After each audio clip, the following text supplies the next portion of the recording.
In this presentation, I'll talk about self-esteem and managing ourselves. In this presentation, I will speak about what is self-esteem, managing mind and body in self-esteem, and the 6 pillars of self-esteem. Why is self-esteem important? It's actually an important aspect of our emotional well-being, and developing it requires good reasoning and emotional abilities.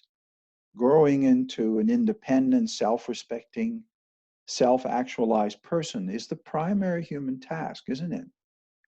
Poor self-esteem, on the other hand, can contribute to emotional and behavioral difficulties, such as depression and suicidal impulses.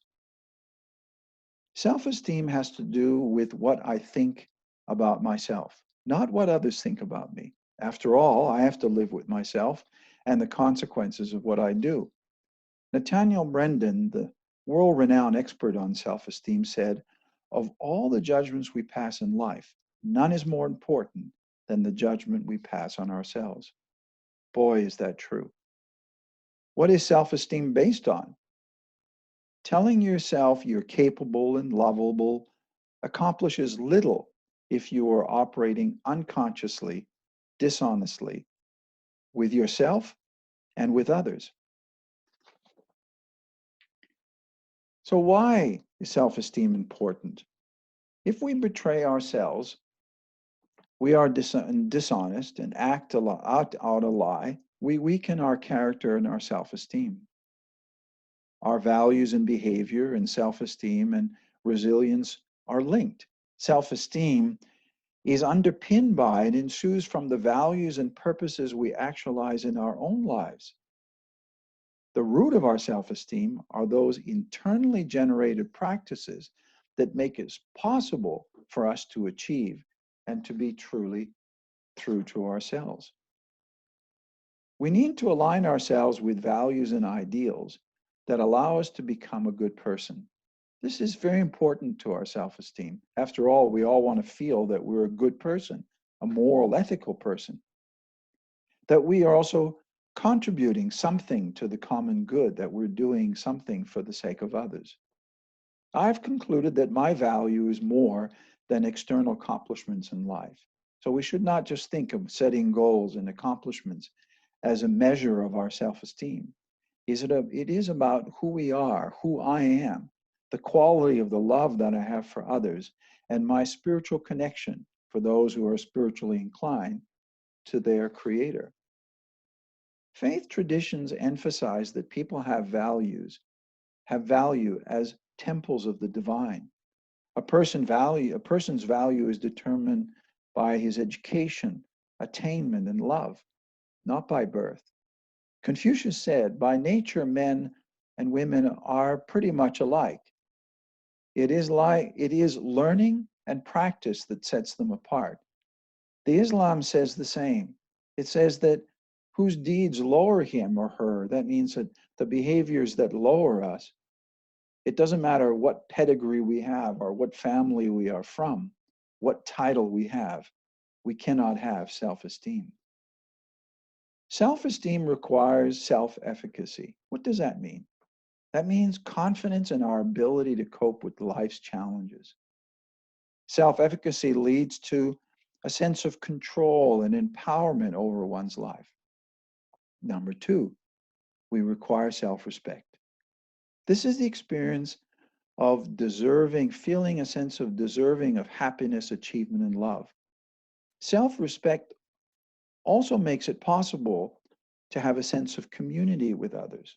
For example, children who have a clear sense of their own value tend to treat other children and other people better. A person who believes in their own personal resources is far better situated to live a life successfully than the one who inhibits or is inhibited or paralyzed by self-doubt. So, success comes more often. How? It's an outcome of that we succeed more often than we fail. We feel that we will succeed more often. Two, we can form more nourishing relationships.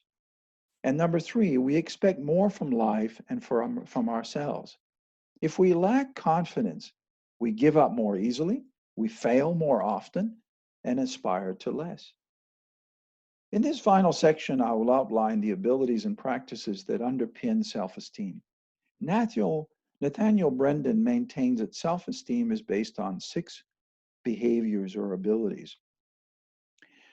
The 3 values and practices that stand out from his understanding of self-esteem is clearly living consciously, purposefully, and responsibly.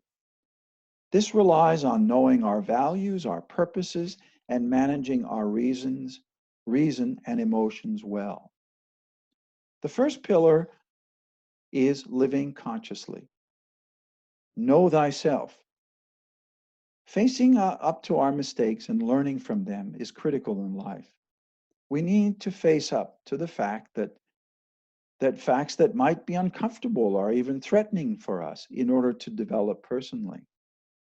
We need to seek and be open to any information or feedback that bears on our values, goals, and projects. Otherwise, we are kidding ourselves. The second is self-acceptance. We need to be willing to experience and take responsibility for our thoughts, feelings, and actions without evasion. Denial breaks down our self-confidence. We have to attend to issues from a place of self-acceptance. The third is self-assertiveness. We must be willing to express our values, thoughts, and feelings appropriately. If we do not reveal ourselves to others honestly, we cannot do this to ourselves either. We will never truly know who we are if we don't stand up for ourselves and express what we honestly believe. So much of who we are, who we can be, will never come forward because we're stuck in a prison of self-doubt. If we say no to people when this is appropriate, then we transform ourselves into someone who can say no or yes as an empowered person. Taking the easy way out or telling the truth are different ways of being through life. We need to stand up for ourselves, speak out, and act from our deepest convictions, authenticity, and integrity.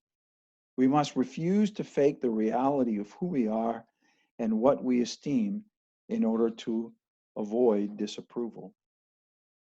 The fourth is living purposefully. Living purposefully, our meaningful life, is so important for our mental well-being and how we view ourselves. The fifth is living responsibly. We also need to establish a sense of control over our lives. We do this by realizing what we are responsible for we're responsible for our values, our choices, our achievements, and our happiness. The question is not who's to blame, but always what needs to be done. Setting goals and working to achieve them rather than living at the mercy of chance or outside forces are crucial for our self-esteem. And the final pillar, the sixth, is integrity. Integrity is the integration of our behavior and values, acting in congruence with what we believe is right, telling the truth, honoring our commitments, exemplifying in action the values we possess and admire. If our words and actions agree, we can trust ourselves. Isn't that true? And others can trust us as well. And thank you once again for listening.